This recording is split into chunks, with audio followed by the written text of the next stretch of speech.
Welcome to our channel. Today we how to enable Xero integration for dropshipping bookkeeping, complete guide step by step clearly. To enable Xero integration for dropshipping bookkeeping, start by logging into your Xero account. Navigate to the dashboard where you can access your settings. Look for the add-ons section in the main menu.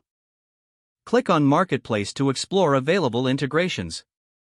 In the search bar, type dropshipping to find relevant applications. Review the list of dropshipping tools compatible with Xero. Choose a suitable dropshipping application that meets your needs. Click on the application to view more details. Select the option to get this app or install. Follow the prompts to connect the application to your Xero account.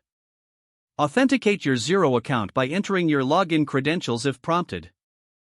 Grant the necessary permissions to allow the integration to access your data. Once connected, return to your dropshipping application dashboard. Look for the integration settings within the application. Configure those settings to sync with your Xero account. Check that your product listings, orders, and invoices are correctly mapped to Xero.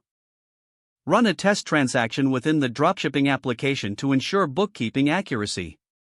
Once the test is successful, monitor the integration regularly for any discrepancies.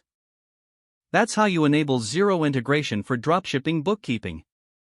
If the page does not load, refresh the browser or try again in a private or incognito window. Make sure you are using the correct email address, then retype it carefully to avoid small typos. If your password is not accepted, use the reset option and create a new strong password you can remember.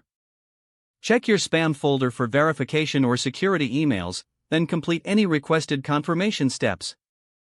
Enable two-factor authentication if available to improve account security and reduce unauthorized access risk. After signing in, review your profile details so your contact information and settings are accurate and current. If you see an error message, note it down and try again after restarting your device and internet connection. Log out when you finish, especially on shared devices, to keep your account and payment information secure. If the page does not load, refresh the browser or try again in a private or incognito window. Make sure you are using the correct email address, then retype it carefully to avoid small typos.